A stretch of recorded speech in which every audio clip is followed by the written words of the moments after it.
Big show today. We're actually honoring two of our biggest staff members on air and behind the scenes. They're going to be inducted into the Broadcasters Hall of Fame, the Buffalo Broadcasters Hall of Fame. So we'll get to that. We'll introduce you and give a little history. And Chef Gretchen is back, and she's going to be making zucchini muffins today. Sounds good. I know. But first, it's big news now. Lady Gaga, it was inevitable. She is now responding to the suicide of Jamie Rodemeyer, and she is furious and asking for action. Last night, Jamie's idol, Lady Gaga, tweeted 3 powerful messages. She says she's been reflecting, crying, and yelling since she heard about Jamie's death. The superstar also said she wants to meet with President Obama to make bullying a hate crime. She's pushing Make a Law for Jamie legislation. Gaga's message quickly became a trending topic around the world. Everybody follows what Lady Gaga is doing, and you know, it's good to have her leading this momentum. It is, and she has made serious change in the past, because when you think of her involvement with Don't Ask, Don't Tell, obviously the ball had started rolling before she got involved, but she brought a lot of attention to that issue, and I think it's great that she's using the power that she has for something like this. Yeah, and let's face it, she's one of the most popular people in the world right now, so who better to, you know, champion this cause than her? Yeah. And as we were discussing earlier in our meeting, Lady Gaga is built on this foundation of you are what you are. People should love you as you are, and don't be ashamed. Stand up for yourself, and you know, things get better. They do, they do. And speaking of that, Jamie made an It Gets Better video, which was part of the Trevor Project people started.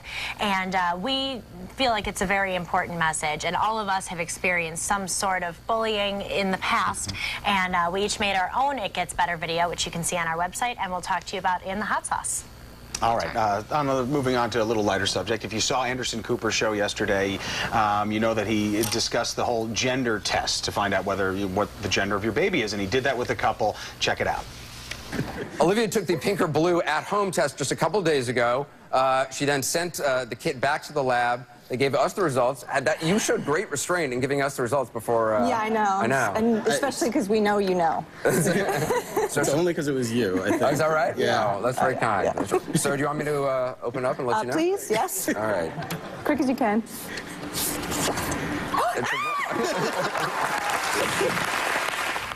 Wow, doing that kind of thing in front of, an audience. I think it's a very personal issue whether you want to have know the gender of your child before he or she is born. And our producer, one of our producers, Allison Russo, she's pregnant right now. She and I were talking about this. She doesn't want to find out. Her husband Joe doesn't want to find out, I don't think.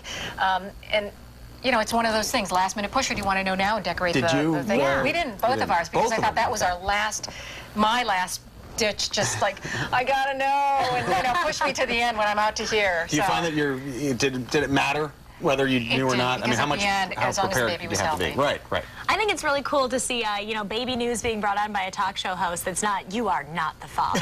Like, instead, it's just gender. That's true. This is much more pleasant. Much more pleasant. And on the exact same episode, a member of the Wing It staff was in the audience. We got to show you this. Lauren, what's your question? Every family has challenges, and every kid faces challenges. What would you say to people who are dealing with special needs as well? That's Lauren Hall, our producer. And she's in the studio right now. Lauren, She is, we were Lauren. asking some questions. Was it cool you were standing right next to him? Did he talk with you? It was What did he smell like? I didn't get a whiff, but it was cool. I mean, before he just said, "Hey, I'm Anderson. What's your name? You know, thanks for being here." And I said, "Hi, I'm Lauren." And I said, "Thanks for having us." But yeah, it was really cool. So it's kind of scripted out a little bit? Yeah, I would say, you know, you arrive and there's actually security before you walk into the studio. And the producers kind of go down the line and kind of see who's interested in being a volunteer for the audience participation. And, you know, I said, sure, that's fine. And they gave me and my family, you know, really nice seats in the place. And it was really cool. Tell folks how to get tickets, because like Oprah, you know, they're easy to get in the beginning. Right, and they're free. They're free. Hard. Yep. It's a new show. So, you know, since I work here and I knew he was coming to Channel 4, I knew that the show would be happening and that they must be taping, and since we had been planned to go to New York anyway, I went on the website to see, and yeah, all you have to do is register for the day that you want, and they tell you pretty much right after you do that if you have the seats and where to go and when to be there. But yeah, it was pretty easy. Pretty simple. That's awesome. We're going to connect, put a link up on wingingit.tv. We actually already did. We already tweeted it out. We tweeted out the link if you're interested and you're going to be in New York. Yep. Absolutely. Thank you. Question. Okay. And congratulations. You're this close to Anderson. I'm so jealous. There were other Western New Yorkers on TV yesterday. If you watch Toddlers and Tiaras, that amazingly addictive show, you know what we're talking about.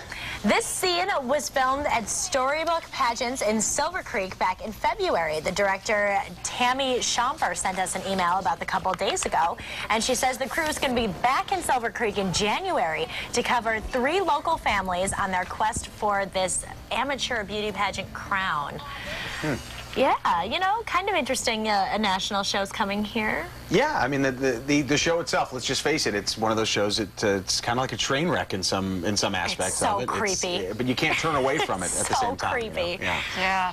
I don't really have my, I don't want to offend anybody. Everybody has their own personal choices. So Absolutely. it's a very popular show, I understand. And as long as the kids want to do it, that's why I always ask. There's some moments where I feel like, oh, they're being pushed into it, but then other times you see these kids and they're really excited to be doing this. They are. So great. It's amazing some too. Confidence for them too. At that young an age. Yeah. How forthcoming and how Driven. composed they Yes. are. Yeah. Yes, and a lot of kids are really into it. I think the weird part is we see them performing as adults and dressing Right. up as adults, Right. and that's the hardest thing to get over when you're watching the That's show. true. That's true. But they like it. And you are our grand supreme this morning. My Grand Supreme? That's like the big prize you win. Oh, I won the big prize? No one watches it. All You're right. a CW star, right? Yeah, and the prize that I won was tossing to this next package.